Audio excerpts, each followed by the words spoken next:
Hey, Poppy, tell them what they're watching. Yeah. Greetings, tapas farmers. Welcome to Popcorn Culture Podcast for popcorn, soda pop, popular media, and other popping things. Um, Still not sponsored for some stupid reason, but every week we get our popcorn from Poppin' on Main. It's a local place. If you're in Quincy, definitely check them out. They got good stuff. The menu's just changed. It changes every month. I've got the sour watermelon flavor, and okay, hang on. Let me see which one's more red. I gotta see them together. Okay, this one's Buffalo Ranch. And this one is again cheesy pizza.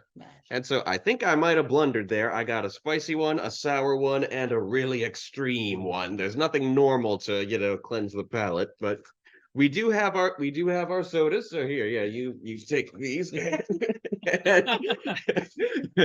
put them in the bowls, and we've got birthday cake flavored soda this week. Oh boy. Yeah.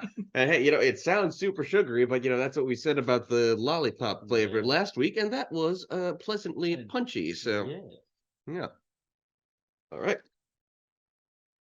As for our movie this week, you gonna take it? Yeah, Okay. sure. I wasn't sure if you were gonna throw this one at me too. No, I was hoping he was. Chuck him right. Not gonna throw a glass bottle. I'm not a maniac. And that's why we're not sponsored. This week, we watched the recent, possibly still in theaters, but definitely on Paramount Plus. Strange times we live in. Dungeons and Dragons: Honor Among Thieves, the potential start of a new saga of Dungeons and Dragons films, unconnected from the film that came out in 2000 and somehow spawned a movie series, despite being a truly miserable failure. And unlike those previous films, set in the Forgotten Realms, the most famous world in the D&D multiverse. The film is written, produced, and directed by the duo of John Francis Daly and Jonathan Goldstein, whose names we didn't know before checking them out after the credits, but turns out we like them. Daly was an actor on Freaks and Geeks and Bones, and as a duo of creatives, they were among the writers of the Horrible Bosses films and Spider-Man Homecoming.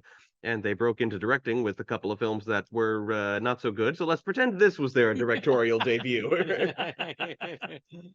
We have a surprisingly small cast for a fantasy epic, consisting primarily of our party of adventurers, featuring Chris Pine as the bard Edgin Darvis, Michelle Rodriguez as the barbarian Holga Kilgore, Justice Smith as the sorcerer Simon Omar, Sophia Lillis as the druid Doric, and guest star party member Reggae John Page as the paladin Zank Yendar. Our antagonists are Hugh Grant as the roguish Lord of Neverwinter, Forge Fitzwilliam, and Daisy Head as the Red Wizard Sophina. And polishing off our cast is Chloe Coleman as Edgin's young daughter Kira, and a small role from Bradley Cooper as Holga's ex-husband Marleman.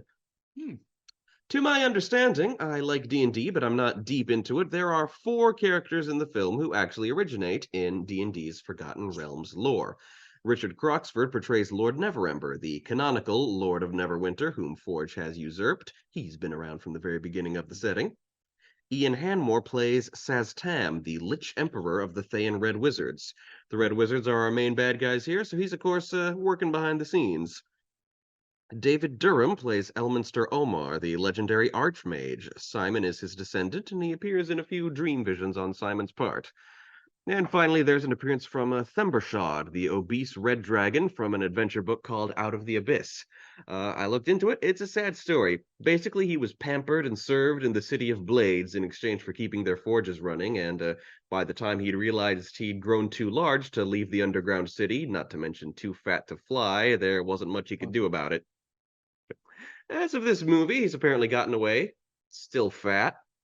Why a dragon in a Dungeons and Dragons movie is depicted as a mindless predator instead of like a scheming villain who talks and stuff like dragons do in a game half named after them, I haven't discerned.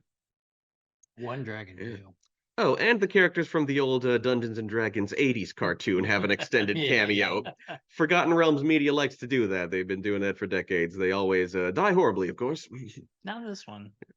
No, I think they did, just not on Well, screen. not on Yeah, screen, yeah. yeah. So No, they don't die horribly on screen, but we So- always know they died horribly. Yeah. Schrodinger's cat. Yeah. They both did and did not die horribly. Yeah. Once again, let's start with what Mason thinks. He's the one among us who know absolutely nothing about Dungeons and Dragons, so I think his take is a good place to start. Yes, surprising to some of my friends, I have never played Dungeons and Dragons. I have never watched any of the movies, TV shows, or really engaged with any of the lore. I've heard various terms by talking to most of the people at TAPAS. Yeah. And Working on a regular fantasy. That's very D&D, and he's starting to get into it. that too. And I mean, I've heard of terms like Baldur's Gate, the video game series, but I never played that. Yeah. So It's a city. That's not clear from its name. It's a city. Yeah. but I knew pretty much next to nothing going into this film, and I kind of wanted to keep it that way because, if you're selling this movie to a general audience has to be able to understand it. They have to get it. They have to know what's going on, what the plot is, how the world works. You got to condense that and fit it into a feature-length film. Yeah. If you have to have read the book before seeing the film, then the film doesn't quite work as a work of art, Yeah, well, a good work of art. Yeah. And so in this case, there were a couple of times where I'd be like, wait, what? Or how does that work? But that wasn't so much destroying the experience of me watching the movie, so much as it was I was just generally curious of, what is that thing? And a couple of seconds later, they explained it to me.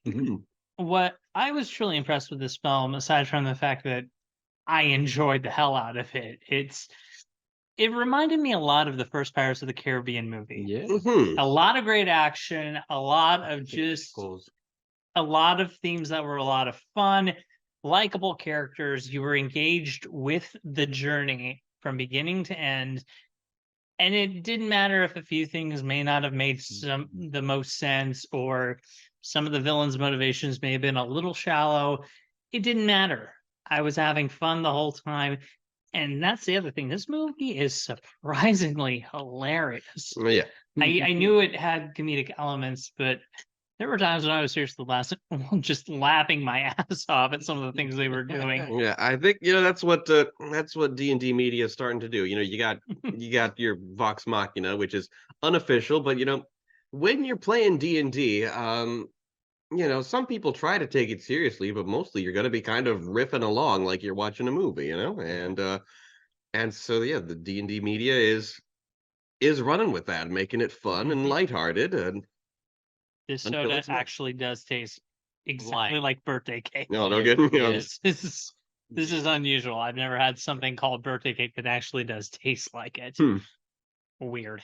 Also, the cheese pizza one probably my favorite. Yeah. Watermelon. Yeah, good. Yeah. Yeah. I'm okay. Yeah, the Buffalo Ranch is not too spicy for me. It's all good. But I genuinely appreciated the idea that this was a movie. Yeah, exactly.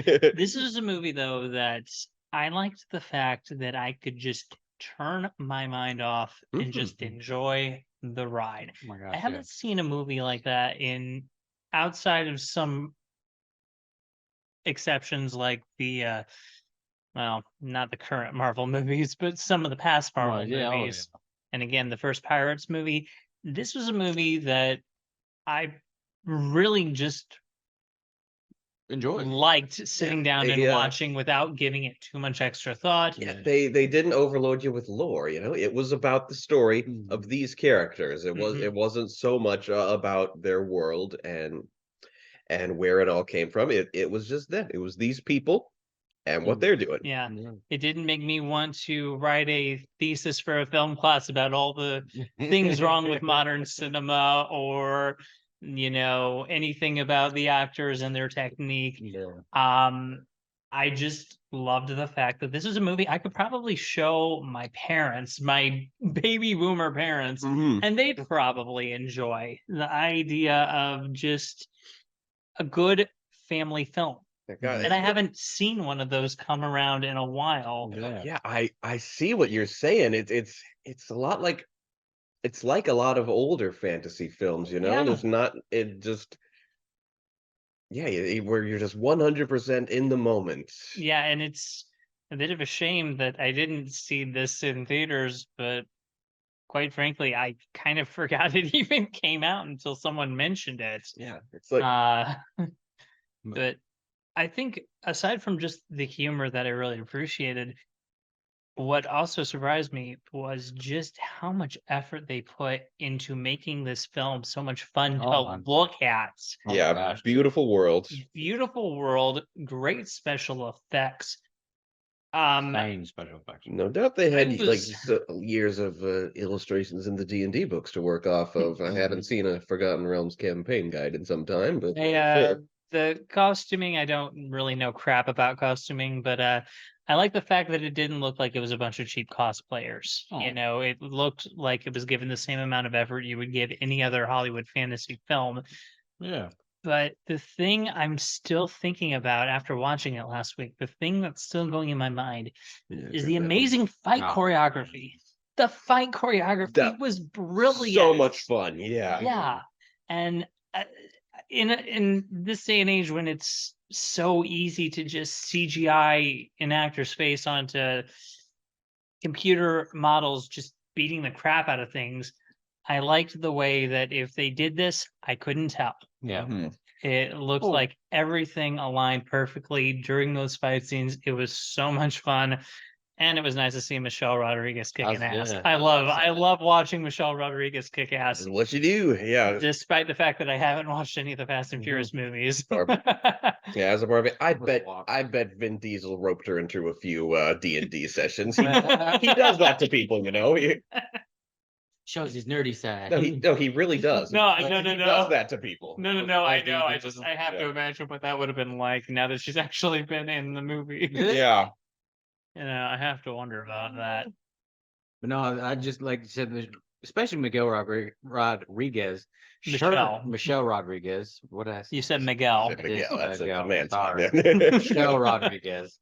Her choreography was insane. Like Yeah. she obviously has She was barbarian. the one who fights, so Yeah, yeah, she was it the was- one who fights, She got really. most of the focus on the choreo. That should be her nickname. She Yeah. was the one who fights.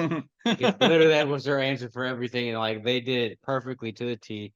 And then everybody else, like each person had their own like fight style, obviously. 'Cause Well, yeah, that's what you do in D&D. That's it. Everyone's got their style, But and it worked because it made you feel like you were actually at a D&D match. Like Mhm. I played like a few rounds with I did one campaign, then we started one, and then we had to end it because everything went to kind of Mhm. heck.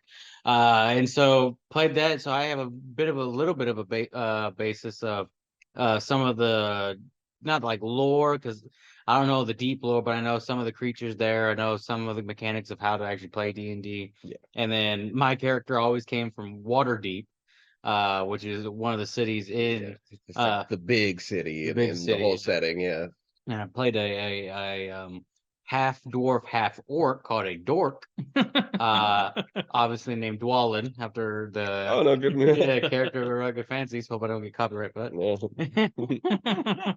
Yeah. And so loved playing that, loved all of it because it engaged your mind. And so like this movie did, this whole movie engaged your mind while you're watching. Like you said, you could shut your brain off because you just enjoy the theatricalness of it, Yeah. the CGI, the real like suits, like the Dragonborn characters were actually like real Yeah, Dragonborn we see. helmets. Yeah, we don't see a lot of beast folk because they're all practical. Right. We see a Tabaxi family, an Yeah. Aarakocra, Mhm. couple of Dragonborn throughout it, and yeah, we don't see much of them because yeah, they are actors in suits. Yeah, big hefty Yeah. mechanical suits, and yeah, it's very well done. Yeah, Oh, well, and I just want to make it clear, you know, I'm not a snob for special effects or No.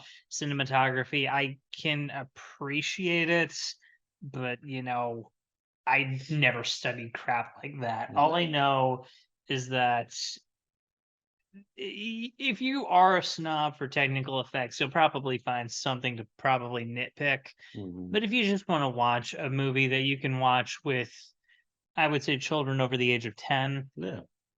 this is an excellent choice. Yeah. It really Honestly, is. there was a few death scenes. Besides that, there wasn't like extra blood or gore or too much like at all. Yeah, It no, kept it was very it was PG-ish. it was PG-13. I mean, PG-13, yeah. Yeah, it this was, is a yeah. film I think is appropriate for that rating. Yeah, like even Yeah, they've yeah, they really kept it easy yeah.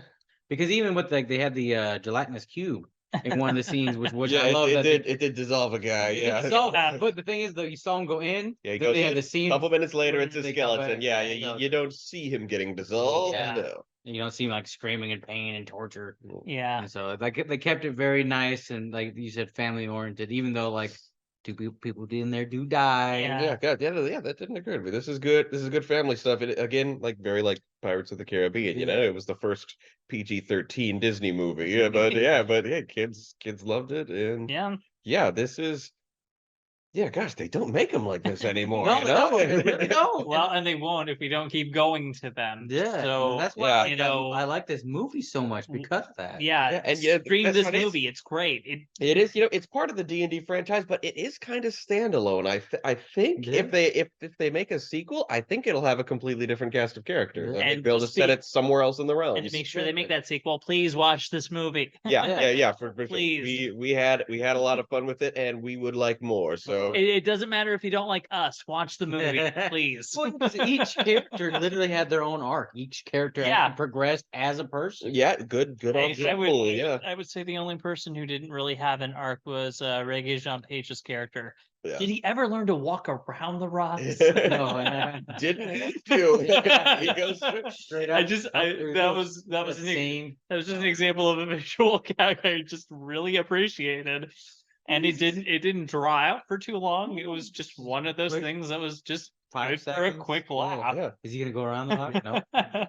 Hey, remember when I said I'm really into Black Englishmen? We got two of them in this film. We got Justice Smith faking it, and we got Regé Jean Page being a real one. Yep. And I mean, I'm not an expert on accents, but I wasn't distracted by Justice Smith's accent. Yeah, no, he did good, and he didn't have to. You can have an American accent in fantasy films now, but no, Justice Smith went English, and it worked for the character. I liked it. And I'm gonna flat out say this. I think this may be my favorite performance that Justice Smith has done so far. Yeah. I mean, I've seen him in Jurassic World, Fallen Kingdom, and no, wait, I don't think was it Fallen Kingdom or Dominion that was the second one? The second one was Fallen Kingdom. Okay, I don't like any of them, but I've seen them.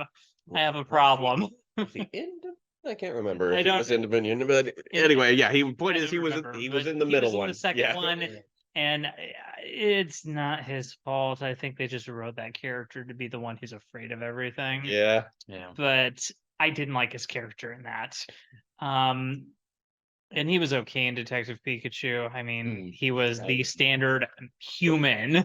Yeah. Not bad, but You don't go to a Pikachu movie and say, "I can't wait to see the human." Yeah, exactly. He wasn't. He was good, but he wasn't like amazing. The only other thing I saw him in, other than this, that I liked him in was The Quarry. Yeah. He was really good in the video game The Quarry, but considering that's a video game and so many things can go wrong with that. You can have a Dan. Yeah, so but again, it goes to show I've only seen Justice Smith in a few things, but as far as I know, he's only been in a few things. So, I'm sure he's been in more, but this is easily my favorite so far, because not only was the character funny, yes, he was a bit of a sad sack, but you kind of felt for him. You empathized with him, and him actually discovering his confidence, I think, is something we can all kind of, relate to. Yeah, hey, he's a wild mage, and that's like kind of I think that's like the embodiment of like a raw of being the millennial as a wild mage, right? Every time you do something, there's a 10% chance that something horrible happens. I thought that was just life in general, but okay. Well, it's more so now, It increases the percentage every day. Yeah. Well, and again, like I said, he may be a bit of a sad sack in the idea that he starts off as not a great mage, but he was never like super whiny or pouty or insufferable. It's not one of those things where it's like, oh my God, just shut. No, and he had moments of actually being genuinely hilarious. Well, no, the first time we actually run into him, besides like the flashbacks, he's doing a performance of like what he can do, and the first thing he does And is he's sucking at it. sucking at it, and he does prestidigitation. If I said that right, Yeah.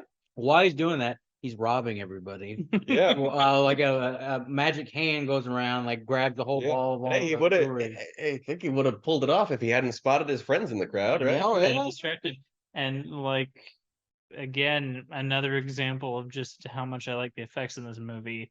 Then he deletes gravity. Yeah. And I love how they shot that. Oh, just seeing. Yeah. I actually had honestly behind the scenes part of that to see Oh, yeah. the fly reels of like how they picked everybody up doing that. Yeah, that would probably be pretty cool, Because actually. I don't know if they might even like had it where they flipped the set, because there was the scene where he starts walking on the support beam but Yeah. upside down.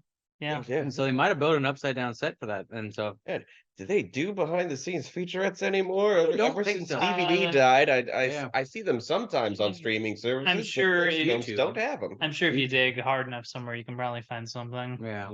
But And so, but that's just how cool the whole show was, and like the whole movie was. And there was a lot of corny parts. One of my favorite corny parts is more towards the end, is where Michelle Rodriguez, she's got her character and she's got the battle axe. She's fighting a bunch of baddies in the blacksmith area. Well, she drops her axe into the blacksmith's like lava pit or a molten metal pit. smelting pot. Thank you. A crucible, that's the word. I think it was called, maybe the actual technical term. But whilst that I happening, am not a licensed blacksmith. me either. She's like borrowing everybody else's tools in the vicinity, while there's a blacksmith in the background just doing his job. Like, this isn't my fight. Yeah, not at the all. blacksmith, super dedicated to his job. And so while that's going on, at the very end of the fight, she goes back for her axe, picks it up, and it's like in this perfect melted flame It's texture. And I was like, flamed as well. that's like, really? That's like, Work with that. it is. I can work with it. She literally says that. I can work with this. Well, and one of my favorite moments in the movie, which was just an example of its great humor, was the scene in the graveyard. Yeah.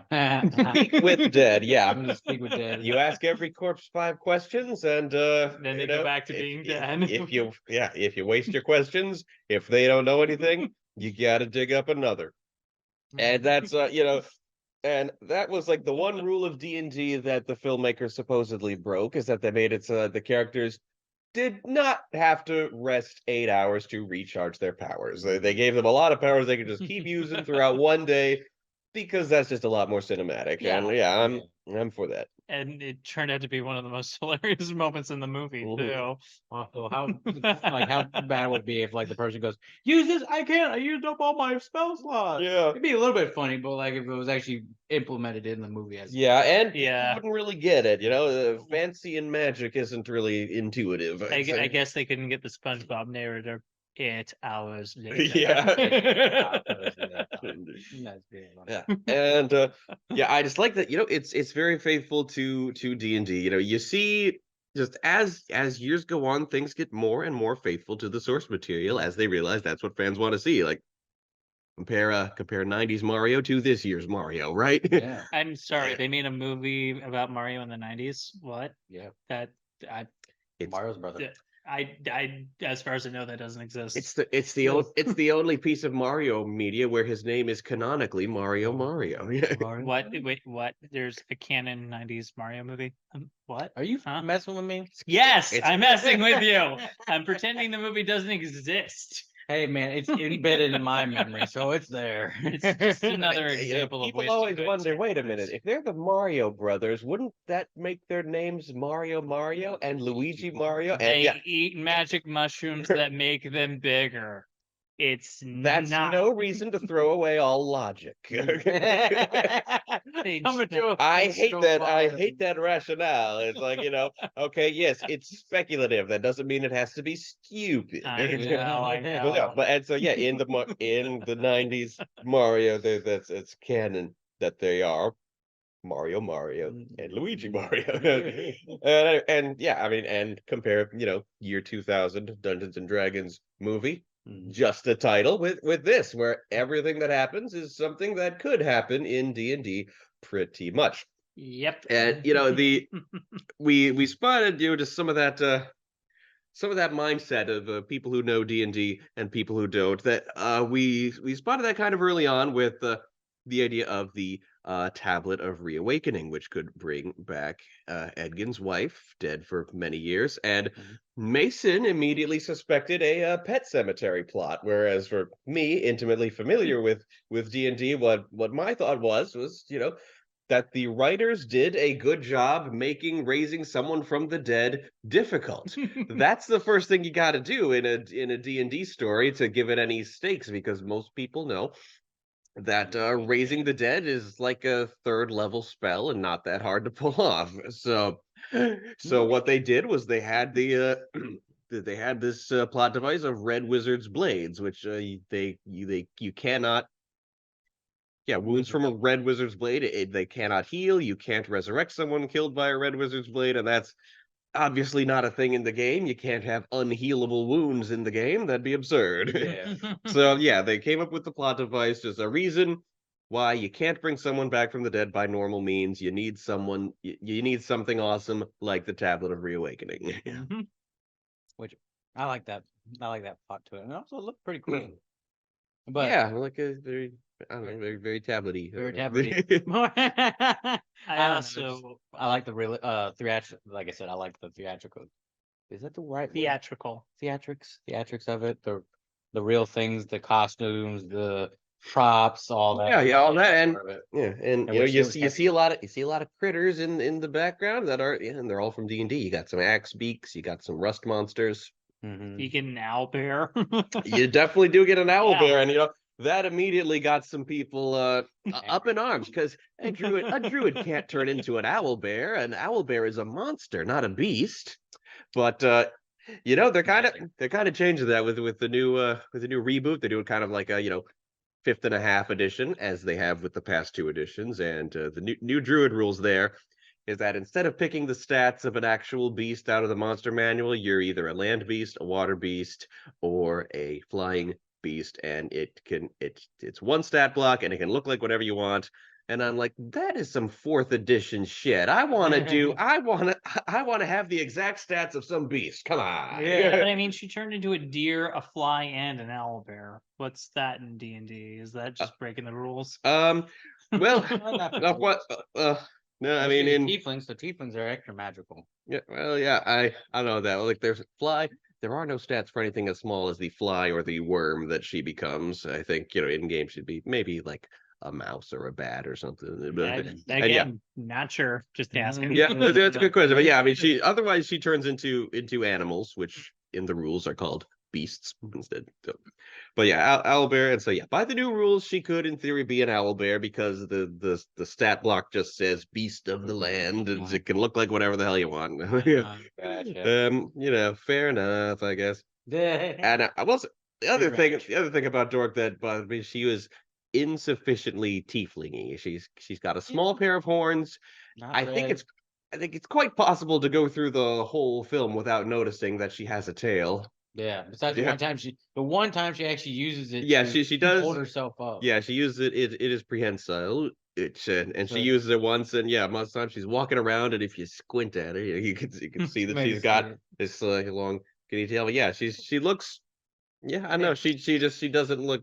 I don't know. Tieflings, they're usually really devilish, and you totally get why parents would abandon them. Typically red or pink. Yeah, or usually very hueish. Yeah, usually red, really brightly colored hair. She has a redhead. So redhead.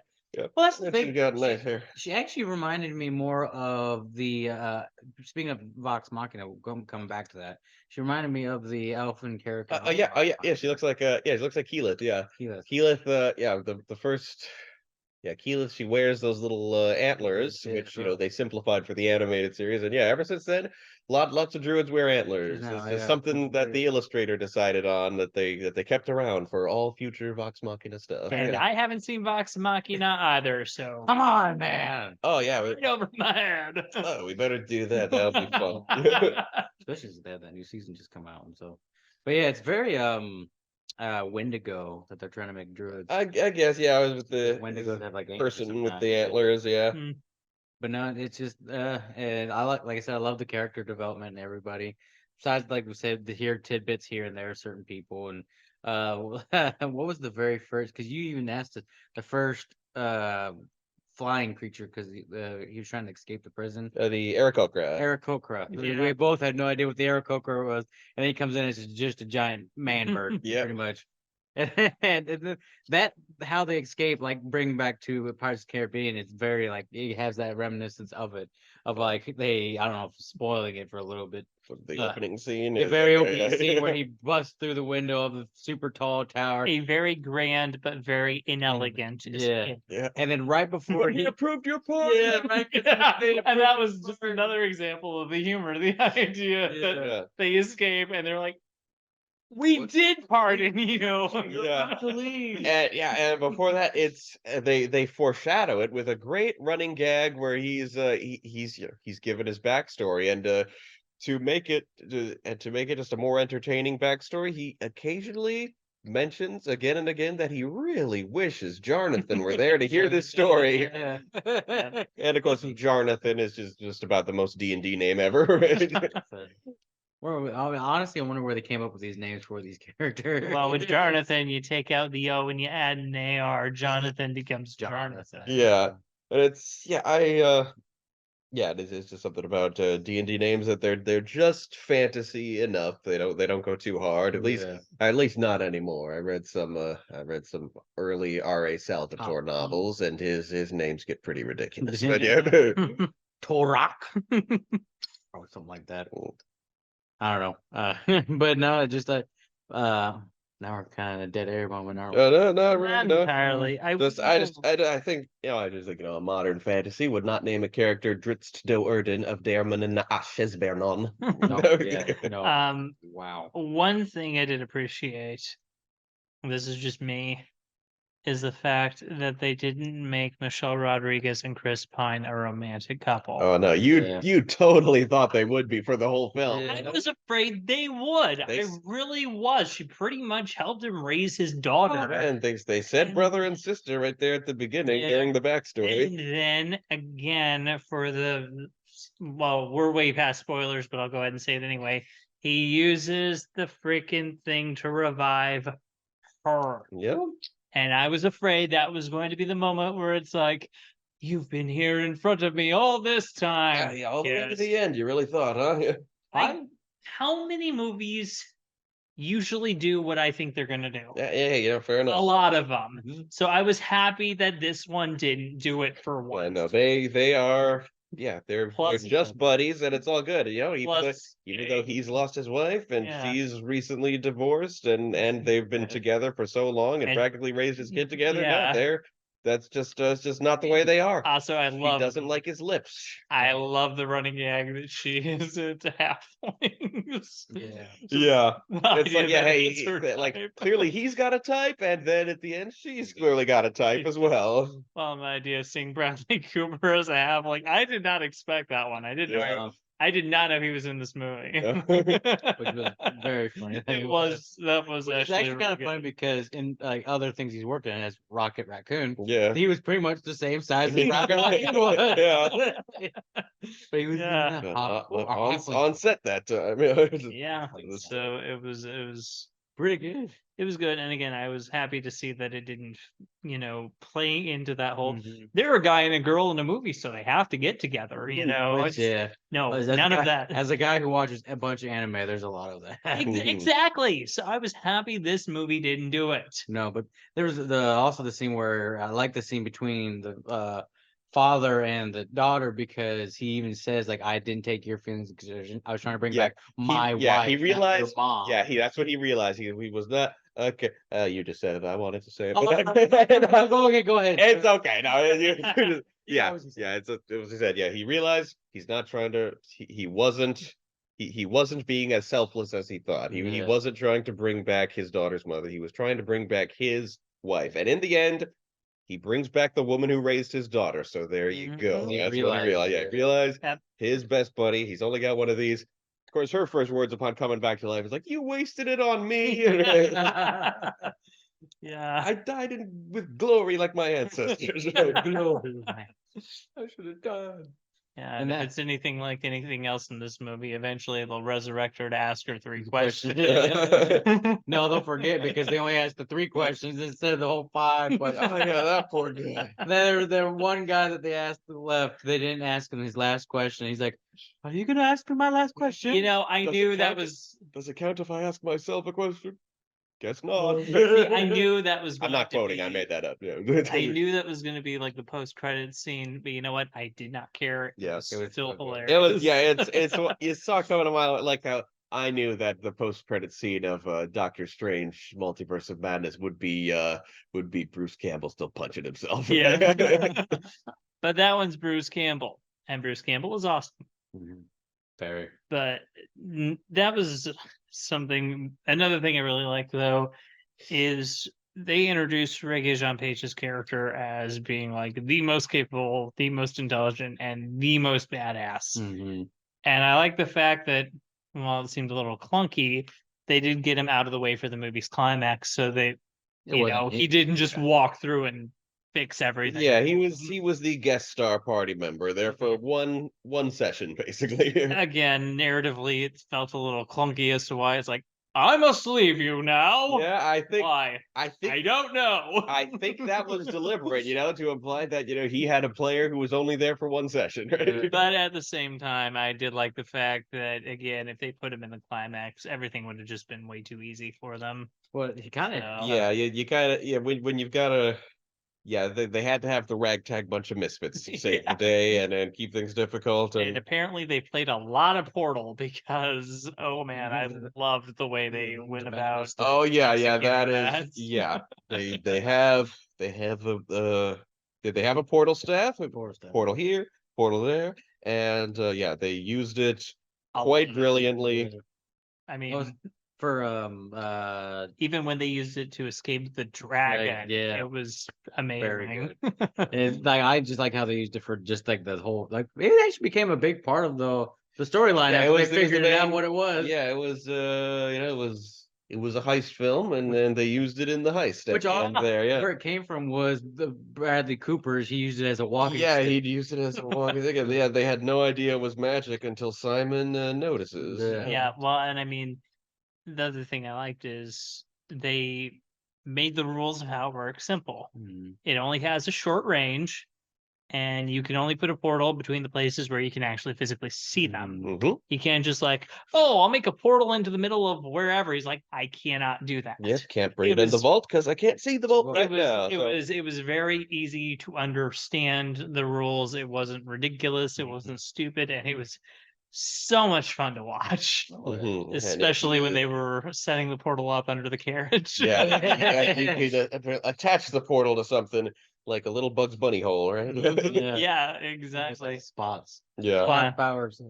Yeah. But no, for the what's the actor we just talking about? Black British guy. Regé-Jean Page. Regé-Jean Page. I was hoping they were gonna do a Spy Kids 3 where they go into the video games with the guy who's the best guy ever comes in. Watch out, I'm coming through, and then instantly just dies. That's what I was hoping, that they were like, why can't you help him? And he comes up to help him, and then he just instantly gets like squashed. Because they spent all that money on Regé-Jean Page, they wanted to at least make use of his time. Yeah. He's billed third in the credits, even though he beats out Simon and Doric, even though they're there longer. Yeah. He really is.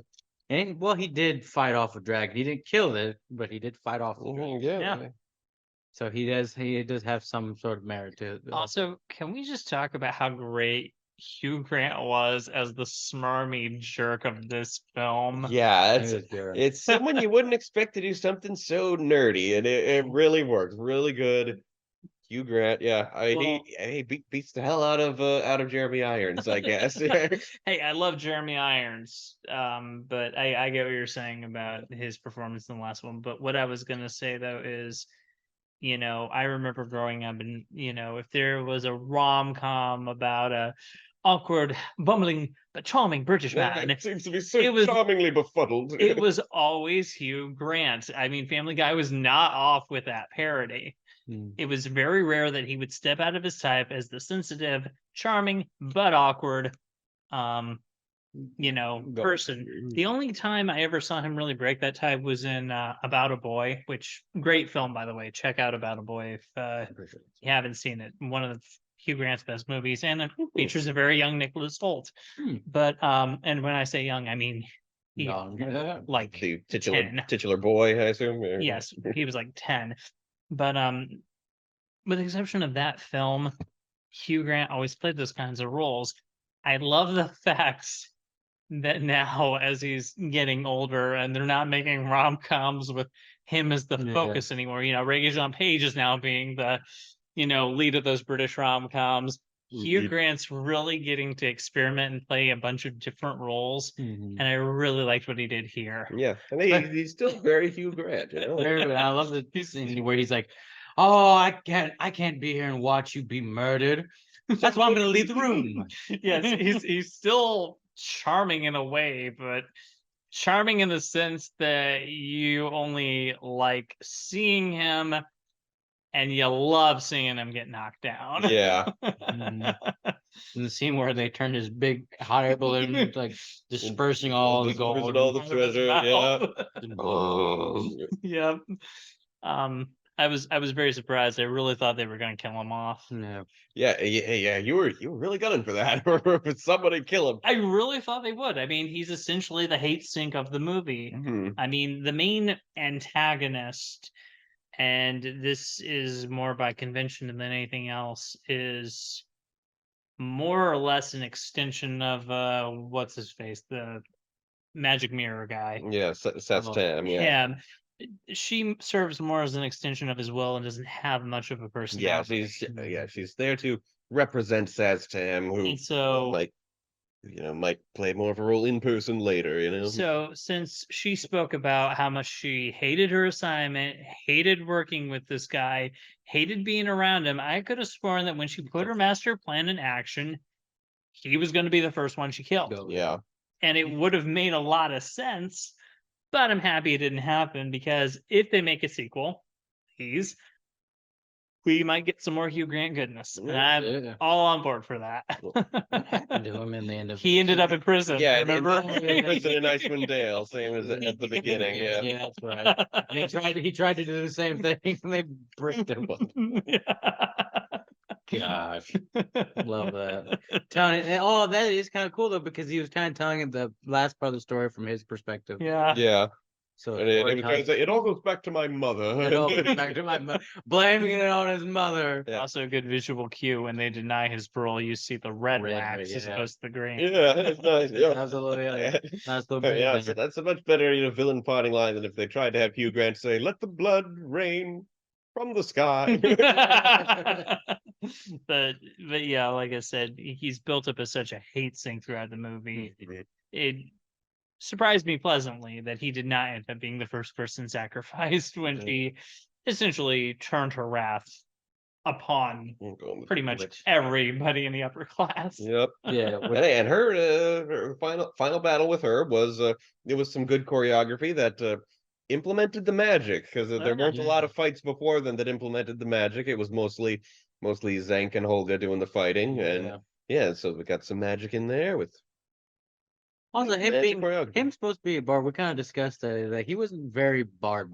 I mean, he did like his singing parts, but he didn't have like his bardic magic. Yeah, and he wasn't the one casting the illusion either. It was it's the weirdest thing. Bards in D&D. There's an old joke about how it's a useless idea, someone going into a dungeon and singing at people to inspire their side and to demoralize the other side. But over time, bards just do a little bit of everything. They do some fighting, they do some healing, and they've got magic, and they've got thieving skills. And Edgin, he was just the thieving skills and the play and music. He didn't have any magic. He had very little fighting skill, and it was just strange. He was just the idea guy, which considering how powerful bards are these days, it was an odd decision, but I mean it worked. It made it made kind of sense. It doesn't make too much sense that bards have magic. What you doing there, heartthrob? Nothing. Just getting my hair out of my eyes. But no, it's just not. I also liked how oh,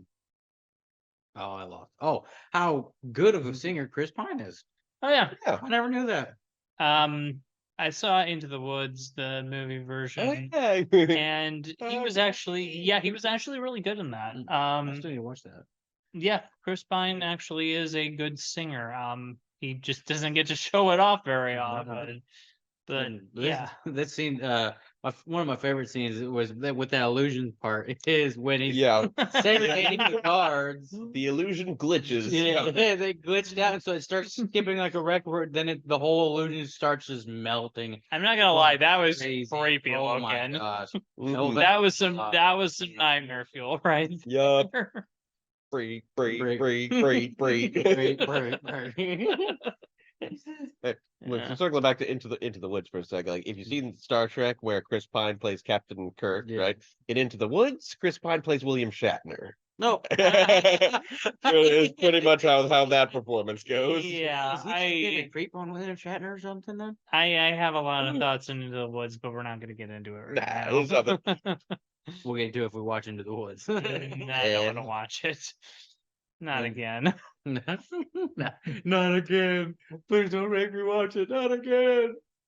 But no, Hey, it's no cats. Okay. Yeah, I was saying Chris Pine. He's a lot more Shatnery in Into the Woods than he was in Star Trek, which Yeah. is amusing. we are going in to the woods.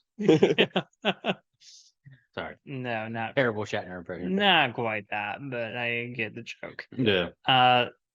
Like He I, does a sing instead of just talking like Shatner does. Yeah. Oh. but again, there was a lot to cover in this movie. Mhm. Well, like I said, we haven't even fully talked about, like I said, that each person had a story arc of how they needed to overcome something. Even the antagonist at the very end, she had to like figure out that she needed to become better than her master. Well, her higher leader, Yeah. and then technically becomes, even though she's doing what he technically did to finish Yeah. his job. It's like he's our main villain, but she's the final boss, Yeah, she's right? the final Yeah. boss. Honestly, I seen her more as the villain than he was. Because I feel Yeah. like after he failed, she was And I there to guess, become and the yeah, new one. and he's just and she's there as the tool of says Tam, and Mhm. he's just the pawn, and he's the one with the personal connection to the heroes more so, but yeah, he's as far as villainy goes, he's a bit of a chump. Yeah, and again, as a result, she doesn't have much in the way of personality. So No, she's By the just crazy person. the actress plays it well. Yeah. oh yeah, There's just not much character. she's there. just unhinged. Yeah, it's yeah, as far as depth goes, if you want villains with depth, the Red Wizards are not that, but hey, Yeah. that's okay. Sometimes Did like how they tied the Red Wizards back to why his wife was killed, though. yeah.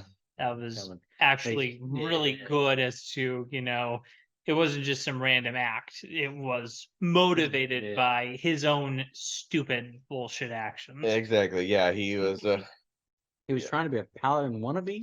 well, not a paladin, but a harper. A A harper. harper. Yeah, they're Gotcha. that Okay. network of spies that do the good things, and yeah, Asked and nothing in return. asked nothing in return. He was sick of that. He stole some treasure. It was Red Wizard treasure. They found it. They tracked Marked it. They killed his wife for it, and then yeah. Sophina happens to also be a Red Wizard, as it turns out. So yeah, they keep that personal investment all the way through, and it even fuels a bit of the mistrust between Edgin and Zank, because Yeah. Zank is also from Thay. I mean, you could also sort of tell, though, that she was evil right from the very beginning. I mean, She does, She has yes. a design that's like, okay, you're evil. Yeah. It's like, you clearly got no hair. Why are you pretending you got anything under there? No hair, dark eyeliner, all the high traits of like somebody who's evil. Doesn't talk. Doesn't talk. Doesn't Stands smile. there in one pose for most of the time. Yeah, and Forge asked her to cool down his tea, and she sticks her finger in there. And I thought, well, I can't drink this now. Yeah. Shouldn't be about that. That was his catchphrase of the whole thing. I have to talk to somebody about that. Yeah, temporary Lord of Neverwinter. was- My father will hear about this. Oh yeah, pretty much that mentality, which was good. It was, like I said, it was a good part for it because it really added on to the story. Honestly, there was multiple bosses like a D&D match. Like this Yeah. was that very much like a Okay, yeah, you gotta have a good official amount of D&D yeah, you match. gotta have a good amount of villains. Yeah. Mhm. Yeah.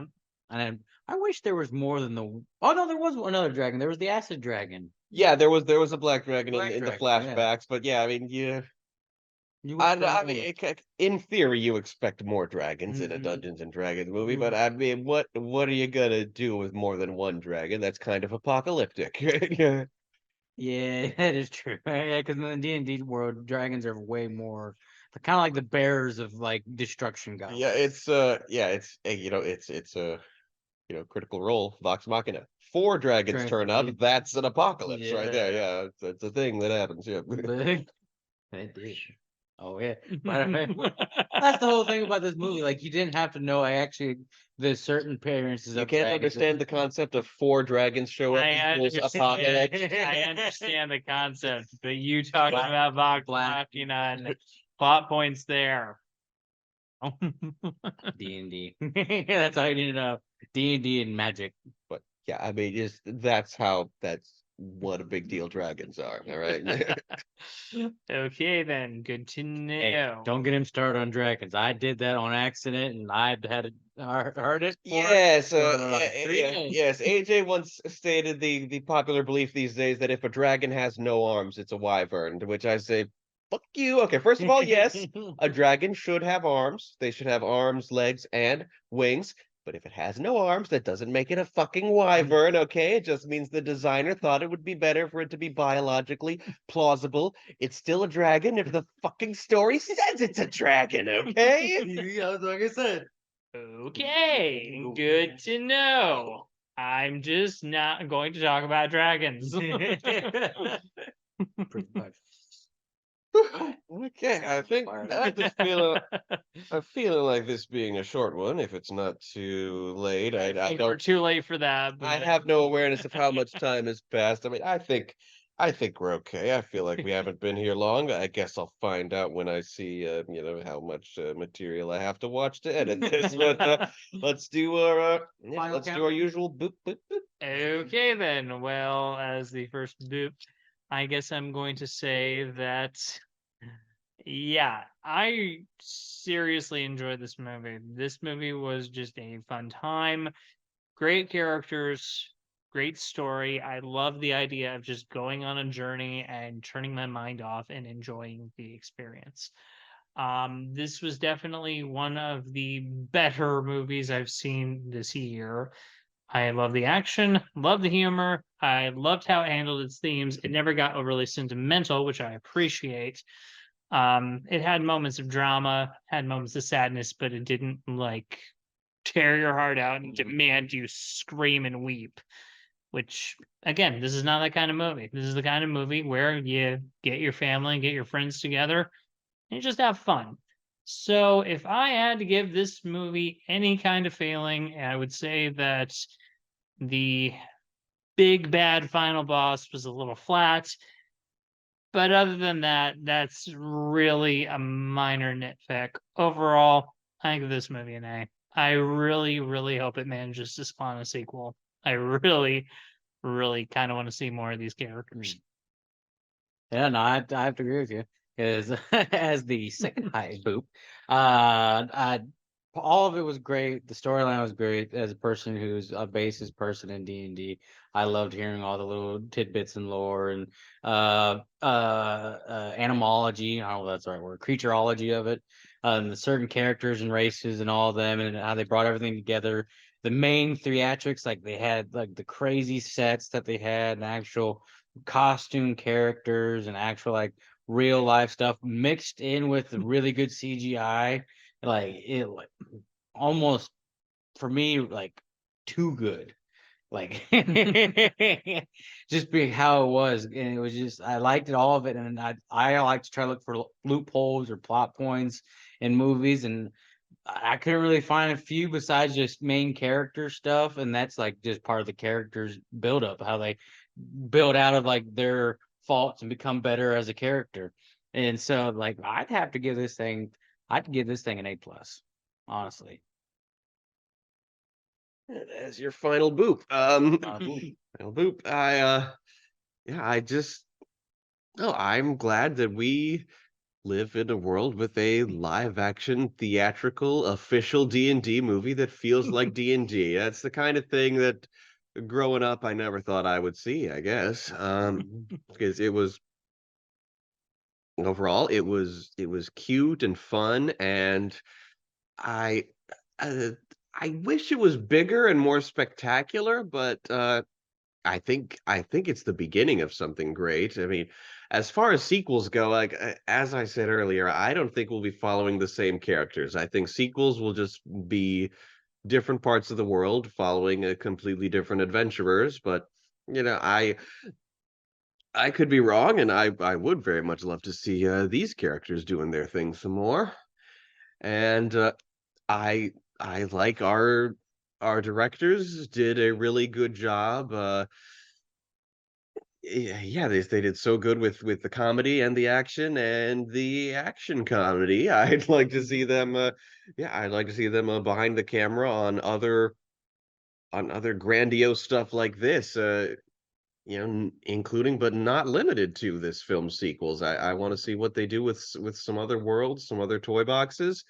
Yeah, really liked the work behind the camera on this one, and yeah, it's just great to see an all-star cast doing D&D, and I hope we live in a world where there's a lot more of that.